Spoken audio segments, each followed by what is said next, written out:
저는 김선주입니다. 올해 58이죠. 작은 국밥집 하나로 평생을 살아왔습니다. 새벽 4시면 일어나 육수를 끓이고 밤 10시가 넘어야 문을 닫았어요. 손님들은 제 국밥을 먹고 힘을 얻는다고 말했습니다. 그 말을 들을 때면 뿌듯했죠. 하지만 정작 제 인생에는 힘이란 게 없었습니다. 그저 아들 현우 하나만 바라보며 살았어요.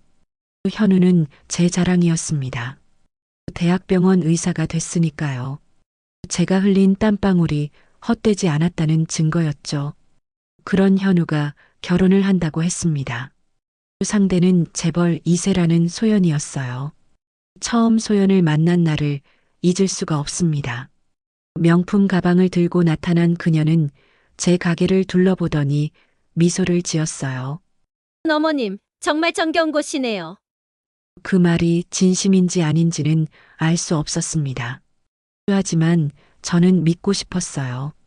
우리 집안도 이제 좋은 날이 올 거라고요. 현우는 행복해 보였습니다. 소연 곁에서 웃는 아들의 얼굴이 편안해 보였어요. 그런데 이상했습니다. 결혼 준비를 하면 할수록 가슴 한쪽이 답답했어요. 마치 뭔가 큰일이 터질 것 같은 예감이었죠. 밤마다 악몽을 꿨습니다. 꿈속에서 누군가 저를 부르는 소리가 들렸어요. 그건 아주 오래전 제가 묻어버린 목소리였습니다. 24살의 저는 미혼모였어요. 사랑한다던 남자는 도망갔고 저는 혼자 딸을 낳았죠. 그 아이를 품에 안았을 때 느낀 감정을 아직도 기억합니다. 사랑과 절망이 동시에 밀려왔어요. 하지만 저는 아이를 키울 수 없었습니다. 돈도 없었고 집도 없었죠. 결국 아이를 입양 보내기로 결정했습니다. 마지막으로 아이를 안았을 때 제 눈물이 아이 얼굴에 떨어졌어요. 그때 아이가 저를 쳐다봤습니다. 그 눈빛을 평생 잊을 수 없었어요. 3년 후 저는 다시 임신했습니다. 이번엔 결혼을 했고 현우를 낳았죠. 현우를 키우면서 첫째 딸 생각이 더 많이 났습니다. 그 아이는 잘 자라고 있을까요? 저를 원망하고 있을까요? 그런 생각을 하다가도 현우를 보면 다시 마음을 다잡았어요. 과거는 과거일 뿐이라고 스스로를 다독였죠. 하지만 현우의 결혼식이 다가오면서 불안감이 커졌습니다. 혹시 누군가 제 과거를 알게 되는 건 아닐까요? 소연의 집안은 철저하게 신상을 조사한다는 소문이 있었어요. 제가 미혼모였다는 사실이 밝혀지면 어떻게 될까요? 현우의 결혼이 깨질까요? 그런 생각에 밤잠을 설쳤습니다. 어느 날 소연의 아버지 태수를 만났어요. 그는 제 가게에 들어서자마자 주변을 훑어봤습니다. 여기서 30년을 사셨다고요? 그의 목소리는 차갑게 느껴졌어요. 마치 저를 평가하는 듯한 시선이었죠. 저는 최대한 공손하게 대답했습니다. 하지만 태수는 만족하지 못한 표정이었어요. 그날 밤 현우에게 전화가 왔습니다. 엄마, 장인어른이 우리 집안 조사를 한대. 심장이 철렁 내려앉았습니다. 드디어 두려워하던 순간이 온 거죠. 저는 아무렇지 않은 척 대답했어요. 하지만 손이 떨렸습니다. 전화를 끊고 거울을 봤어요. 거울 속 제 얼굴은 늙고 지쳐 보였습니다. 이 모든 게 무너지는 건 아닐까요? 제가 평생 쌓아온 것들이 한순간에 사라지는 건 아닐까요? 그렇게 불안한 나날이 계속됐습니다. 결혼식은 2달 앞으로 다가왔어요. 저는 매일 가게에서 국을 끓이며 기도했습니다. 아무 일도 일어나지 않기를 바랐죠. 하지만 운명은 제 기도를 들어주지 않았습니다. 그날은 평범한 화요일이었어요. 저는 늘 하던 대로 가게 문을 열었습니다. 점심시간이 지나고 한가해질 무렵이었죠. 가게 문이 열리는 소리가 들렸습니다. 손님인가 싶어 고개를 들었어요. 그리고 그 순간 제 심장이 멈춘 것 같았습니다. 문 앞에 선 여자가 저를 똑바로 쳐다보고 있었어요. 그 눈빛을 저는 알고 있었습니다. 34년 전 마지막으로 본 그 눈빛이었죠. 저는 그 자리에 얼어붙었습니다. 여자는 천천히 가게 안으로 들어왔어요. 그녀의 걸음걸이 하나하나가 제 심장을 조였습니다. 가까이 다가올수록 확신이 들었어요. 이 사람은 제가 버린 딸이었습니다. 김선주 씨 맞으시죠? 그녀의 목소리는 떨리고 있었습니다. 하지만 눈빛만큼은 단호했어요. 저는 무슨 말을 해야 할지 몰랐습니다. 그저 멍하니 서 있을 수밖에 없었죠. 저 기억하세요. 가슴이 쿵 내려앉았습니다. 제 입술이 바짝 말랐어요. 손님이 들어올까봐 두리번거렸습니다. 다행히 가게에는 아무도 없었어요. 저는 떨리는 목소리로 물었습니다. 누구냐고요? 하지만 이미 답은 알고 있었죠. 이정민이에요. 당신이 34년 전에 버린 딸이죠. 그 말을 듣는 순간 다리에 힘이 풀렸습니다. 의자를 붙잡고 겨우 서 있었어요. 정민은 제 반응을 지켜보고 있었습니다. 그녀의 눈에는 서운함과 분노가 섞여 있었어요. 저는 어떻게든 이 상황을 수습해야 했습니다. 일단 정민을 안쪽 방으로 데려갔어요. 문을 닫고 마주 앉았죠. 정민은 가방에서 서류 봉투를 꺼냈습니다. DNA 검사 결과예요. 당신이 제 친엄마라는 증거죠. 서류를 받아든 제 손이 덜덜 떨렸어요. 숫자와 그래프가 가득한 종이였습니다. 하지만 저는 제대로 읽을 수가 없었어요. 눈물이 글자를 가렸으니까요. 정민은 차갑게 말했습니다. 왜 날 버렸어요? 그 질문에 대답할 수 있을까요? 34년 동안 준비한 변명 같은 건 없었습니다. 저는 그저 울먹이며 말했어요. 어쩔 수 없었다고요. 정민은 비웃듯 웃었습니다. 어쩔 수 없었다고요. 그게 변명이 돼요. 그녀의 말이 맞았습니다. 그건 변명에 불과했죠. 하지만 저는 더 할 말이 없었어요. 정민은 계속 말을 이었습니다.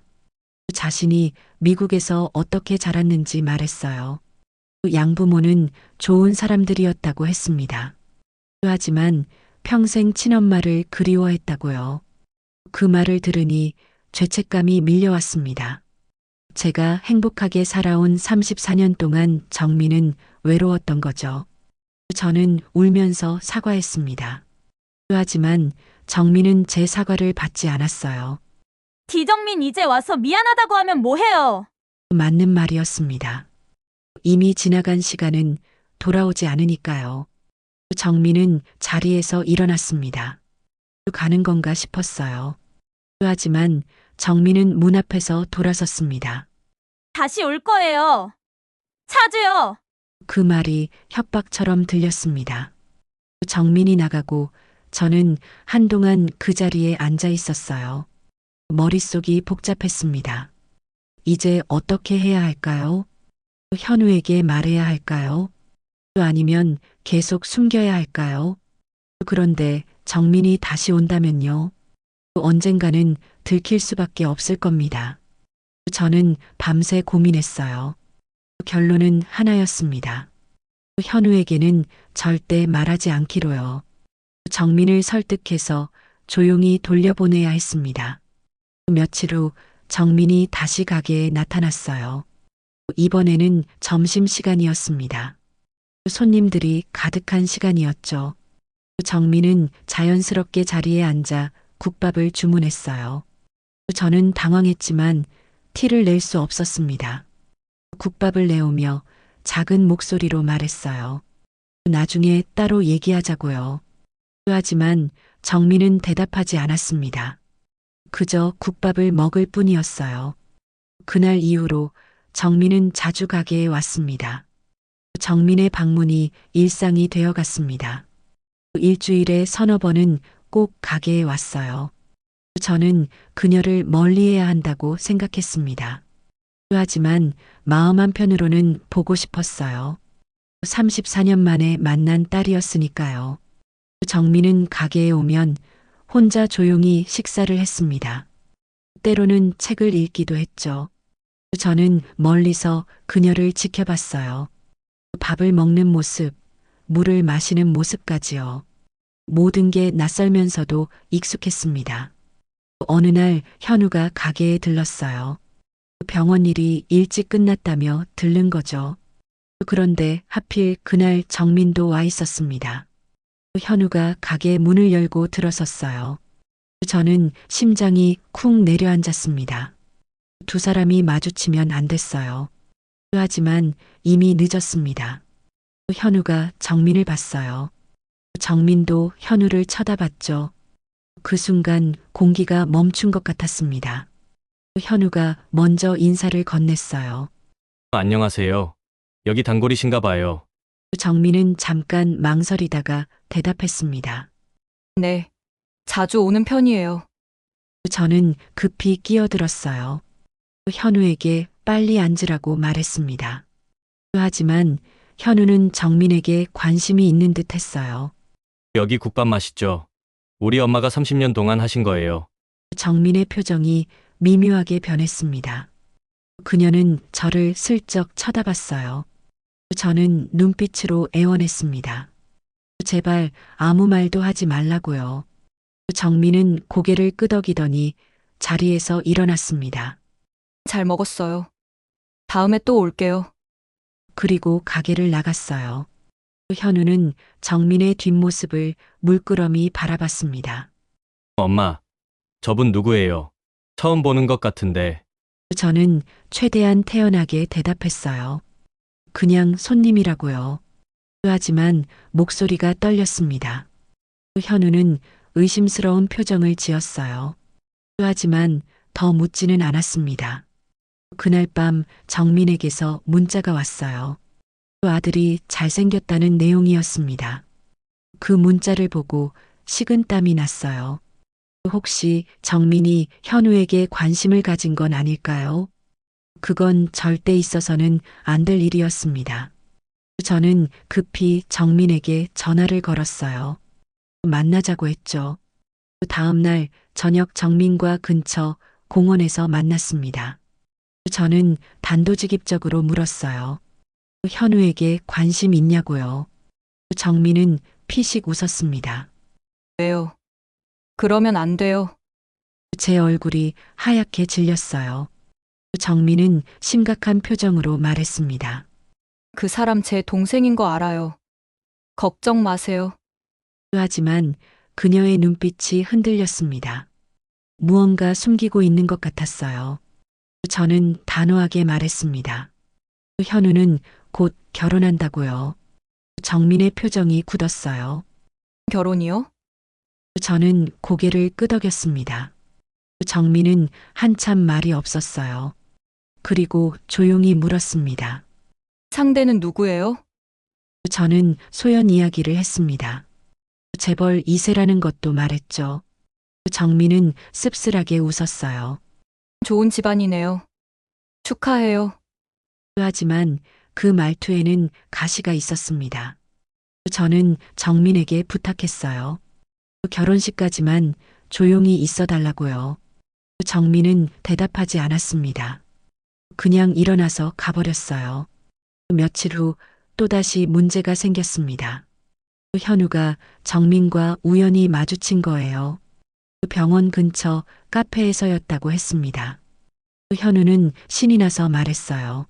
엄마 가게 손님이랑 마주쳤어. 정민 씨래. 제 심장이 두근거렸습니다. 현우는 계속 말을 이었어요. 정민과 커피를 마시며 이야기를 나눴대요. 정민이 미국에서 왔다는 것도 알게 됐다고 했습니다. 저는 억지로 웃으며 물었어요. 무슨 얘기를 했냐고요. 이것저것. 근데 신기하게 말이 잘 통해. 최악의 상황이 다가오고 있었습니다. 현우와 정민이 가까워지고 있었어요. 두 사람은 남매인데 말이죠. 이 사실을 모른 채 서로에게 끌리고 있었습니다. 저는 공포에 떨었어요. 이걸 어떻게 막아야 할까요? 그날 밤 정민에게 다시 전화를 걸었습니다. 화가 나서 소리를 질렀어요. 대체 뭐 하는 거냐고요? 정민은 차분하게 대답했습니다. 그냥 우연히 만났어요. 하지만 저는 믿을 수 없었습니다. 정민이 일부러 현우를 만난 것 같았어요. 저는 애원했습니다. 제발 현우에게서 떨어지라고요. 정민은 한숨을 쉬었어요. 알았어요. 조심할게요. 전화를 끊고 저는 무너졌습니다. 모든 게 통제 불가능해지고 있었어요. 34년 전의 선택이 지금 제 목을 조르고 있었습니다. 그리고 며칠 후였어요. 소연이 가게에 불쑥 찾아왔습니다. 그녀의 표정이 심상치 않았어요. 어머님, 이야기 좀 할게요. 소연의 목소리는 냉랭했습니다. 뭔가 알아챈 것 같았어요. 저는 식은땀을 흘리며 소연을 안쪽 방으로 안내했습니다. 소연은 가방에서 사진 한 장을 꺼냈어요.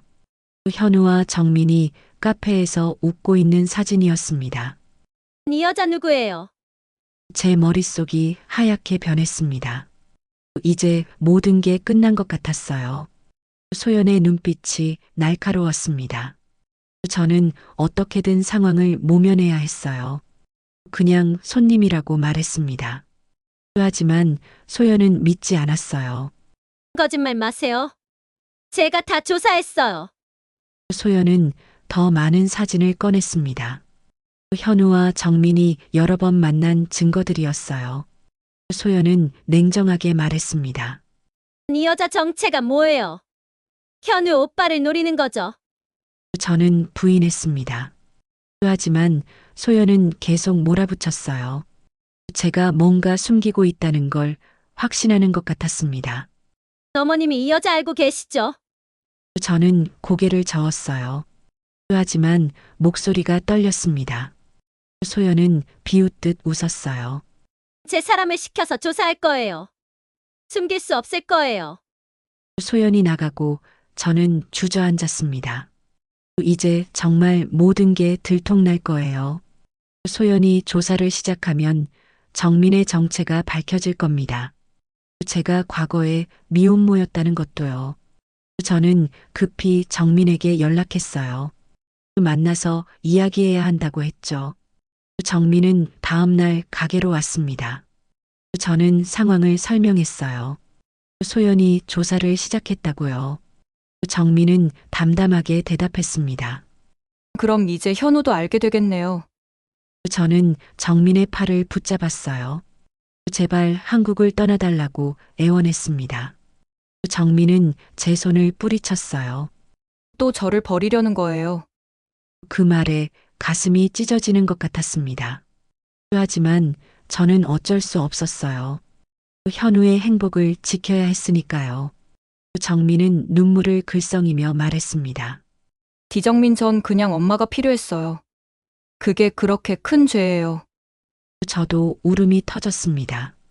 두 사람은 한참을 울었어요. 하지만 해결책은 없었습니다. 며칠 후 소연의 아버지 태수가 가게에 나타났어요. 그는 서류 봉투를 탁 내려놓았습니다. 이게 뭡니까? 봉투 안에는 제 과거 기록이 들어 있었어요. 미혼모였다는 사실, 아이를 입양 보낸 기록까지요. 태수는 차갑게 말했습니다. 이런 집안과는 혼인할 수 없소. 저는 무릎이 꺾였습니다. 태수에게 빌었어요. 현우는 잘못이 없다고요. 하지만 태수는 들은 척도 안 했습니다. 우리 가문의 흠집을 낼 순 없소. 그리고 나가버렸어요. 저는 그 자리에서 한참을 울었습니다. 결국 제 과거가 현우의 행복을 망친 거죠. 그날 저녁 현우에게서 전화가 왔어요. 엄마, 무슨 일이야? 장인어른이 결혼을 취소하겠대. 현우의 목소리는 패닉 상태였습니다. 저는 아무 말도 할 수 없었어요. 엄마한테 뭔가 문제가 있다던데. 그게 뭐야? 저는 울면서 고백했습니다. 제가 과거에 미혼모였다고요. 현우에게 누나가 있다고요. 전화기 너머로 현우의 숨소리만 들렸습니다. 한참 후에 현우가 말했어요. 그럼 정민 씨가 저는 고개를 끄덕였습니다. 비록 현우가 볼 수 없었지만요. 왜 말 안 했어? 현우의 목소리에는 배신감이 묻어났습니다. 저는 사과밖에 할 수 없었어요. 현우는 전화를 끊어버렸습니다. 며칠 동안 현우는 연락을 받지 않았어요. 저는 가게 일도 제대로 못했습니다. 손님들이 와도 정신이 없었어요. 그러던 어느 날 정민이 찾아왔습니다. 그녀도 현우에게서 연락을 받았대요. 현우가 충격받았어요. 정민의 목소리도 떨리고 있었습니다. 저는 정민에게 물었어요. 현우가 뭐라고 하던가요? 저한테 화를 냈어요. 왜 진작 말 안 했냐고요. 두 사람 모두 상처를 받았습니다. 그리고 그 책임은 모두 저에게 있었어요. 결혼식은 한 달 앞으로 다가왔습니다. 하지만 결혼식이 열릴지 알 수 없었어요. 소연의 집안에서는 파혼을 원했습니다. 현우는 소연을 설득하려 애썼다고 들었어요. 하지만 소연은 마음을 바꾸지 않았습니다. 그녀에게는 가문의 명예가 더 중요했으니까요. 결국 결혼식 2주 전이었습니다. 소연이 직접 저를 찾아왔어요. 결혼식은 없던 일로 하겠어요. 소연의 표정은 차가웠습니다. 저는 다시 한번 빌었어요. 하지만 소연은 고개를 저었습니다. 이미 늦었어요. 우리 아버지가 언론에 흘리기로 했거든요. 제 얼굴이 새하얗게 질렸습니다. 언론에 흘린다고요. 그럼 모든 사람이 알게 될 거예요. 이틀 후 기사가 났습니다. 유명 의사의 어머니가 과거 미혼모였다는 내용이었어요. 제 이름과 가게 이름까지 나왔습니다. 그날 가게는 난리가 났어요. 사람들이 몰려와서 사진을 찍었습니다. 손가락질도 받았어요. 저는 가게 문을 닫을 수밖에 없었습니다. 집에 혼자 있으니 더 무서웠어요. 휴대폰에는 욕설 문자가 쏟아졌습니다. 모르는 번호에서 전화도 왔어요. 저는 전화를 받을 수가 없었습니다. 현우는 여전히 연락이 없었어요. 병원에서도 문제가 생겼다고 들었습니다.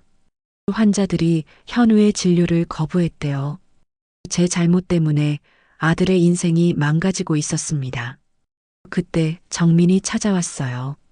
그녀도 기사를 봤다고 했습니다. 이제 어떻게 할 거예요? 저는 대답할 수 없었어요. 정민은 제 손을 잡았습니다. 제가 기자회견을 할게요. 저는 깜짝 놀랐습니다. 기자회견을 한다고요. 제가 나서서 진실을 말할 거예요. 정민은 진지했습니다. 그녀는 자신이 입양하였다는 것을 밝히기로 했어요. 그리고 현우의 누나라는 것도요. 저는 말렸습니다. 그러면 정민도 상처를 받을 거라고요. 하지만 정민은 고개를 저었어요. 민 이미 상처투성이에요. 이제 더 숨기고 싶지 않아요. 며칠 후 정민은 정말 기자회견을 열었습니다. 저와 현우도 그 자리에 있었어요. 정민은 떨리는 목소리로 말했습니다. 저는 김선주 씨의 친딸입니다. 34년 전 입양됐죠. 기자들이 술렁였습니다. 정민은 계속 말을 이었어요. 제 어머니를 비난하지 마세요. 어머니도 피해자였어요. 정민은 자신의 이야기를 들려줬습니다. 미국에서 어떻게 자랐는지, 친엄마를 얼마나 그리워했는지요. 그리고 최근 한국에 와서 겪은 일들도 말했어요. 기자들은 경청했습니다. 정민의 진심이 전해지는 것 같았어요. 기자회견이 끝나고 현우가 정민에게 다가갔습니다.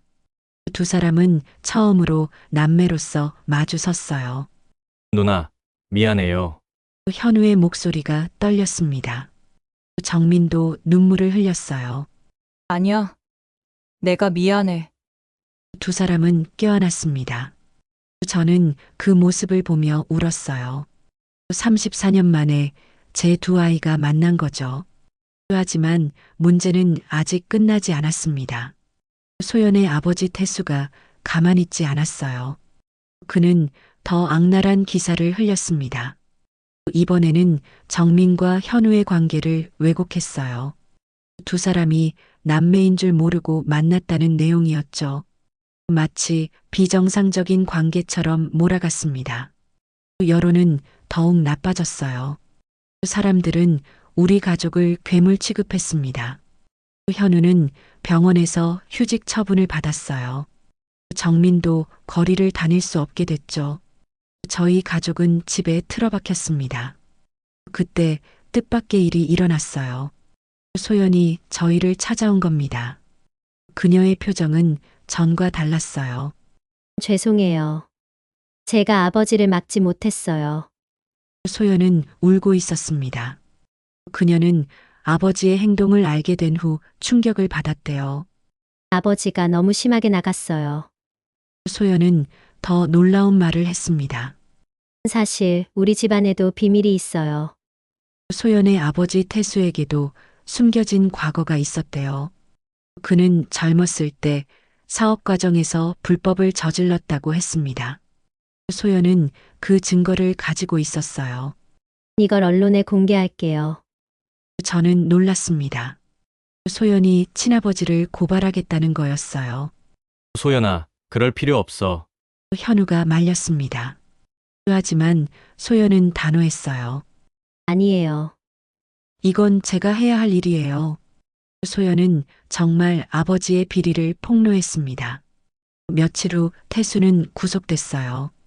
여론도 서서히 바뀌기 시작했습니다. 사람들은 태수의 위선을 비난했어요.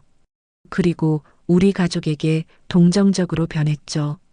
하지만 소연과 현우의 관계는 끝났습니다. 소연은 해외로 떠났어요. 아버지의 사건 때문에 한국에 있을 수 없었던 거죠. 현우는 소연을 공항까지 배웅했습니다. 두 사람은 마지막 인사를 나눴어요. 행복하세요. 현우 오빠.